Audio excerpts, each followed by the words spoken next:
नमस्कार दोस्तों, हमारे इस YouTube चैनल में आपका स्वागत है। यहाँ पे आपको भगवान कल्कि से संबंधित बहुत सारी जानकारियाँ दी जाएंगी और बहुत सारे फैक्ट्स भी बता दिए जाएंगे।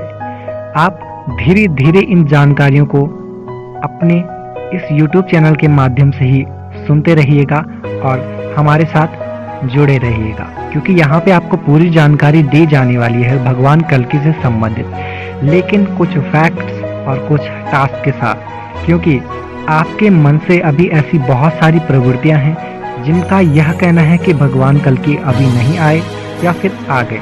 कुछ ऐसे ही बातें जो है हमें बोलने को मजबूर कर देती है कि हाँ, भगवान कल्कि नहीं आए या भगवान कल्कि आ चुके हैं। लेकिन यहाँ आपके भ्रम को पूरी तरह से तोड़ दिया जाएगा और यहाँ आपके जितने भी डाउट है सारे के सारे क्लियर होते जाएंगे।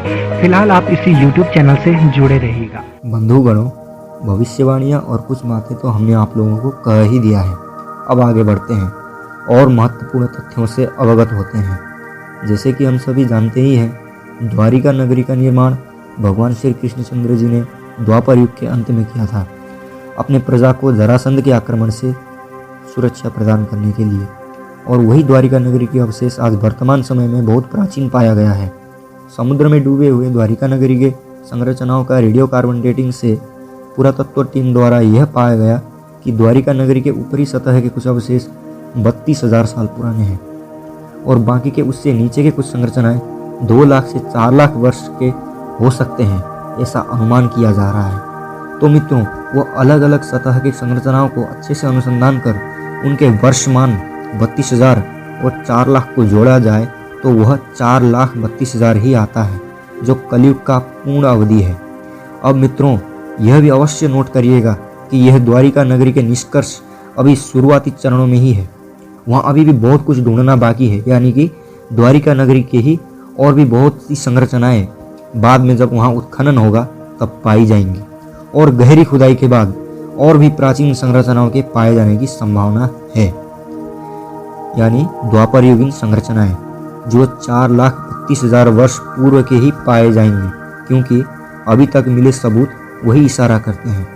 क्योंकि द्वारिका नगरी का निर्माण द्वापर युग के अंत में और कलयुग के शुरुआत के समय में हुआ था और वर्तमान परिस्थिति को देखते हुए यह ज्ञात हो जाता है कि कलयुग चरम पर है, यानी कलयुग की 4,32,000 वर्ष का आयु पूर्ण होने को है। साथ ही अभी तक पुरातत्व प्रमाण भी यही इशारा करते हैं। तो जब द्वापर का अंत आज से 4,32,000 पूर्व हुआ, यह बात इन कारणों से पता चलता है, अर्थात द्वापर का अंत और कलयुग का शुरुआत, और कलयुग का आयु भी पूर्ण हो गया है। तो दोस्तों, इन सभी प्रमाणों से यह स्पष्ट रूप से संकेत मिलता है कि अभी कलयुग का अंतिम चरण है, यानी कि हम सतयुग के शुरुआत के लिए परिवर्तन अवधि पर हैं, जिसे संगम युग भी कहा जाता है। अब कुछ लोग खगोलीय गठबंधन के सामान्य व्यवस्थाओं को दर्शाते हुए तर्क दे सकते हैं कि नहीं जी, द्वापर युग तो बस 5,000 वर्ष पहले ही समाप्त हुआ था और कलयुग प्रारंभ हुआ। कोई यह भी कहेंगे कि नहीं, 3,000 साल पहले, और कोई नहीं, 7,000 साल पहले कलयुग प्रारंभ हुआ। तो मित्रों, उन अलग अलग और बिल्कुल गलत मत रखने वाले लोगों के लिए देखें, हर 5,000 और 10,000 वर्षों में कुछ सामान्य किस्म के खगोलीय गठबंधन दोहराती रहती है, लेकिन कुछ अत्यंत दुर्लभ खगोलीय गठबंधन लाखों वर्ष में एक ही बार होता है, जो युग परिवर्तन का सूचक होता है। और यही हमारे शास्त्रों में सुस्पष्ट रूप से वर्णन किया गया है। उसकी जानकारी हम आपको आने वाले वीडियोस में देने वाले हैं, जो बहुत महत्वपूर्ण होंगे मित्रों।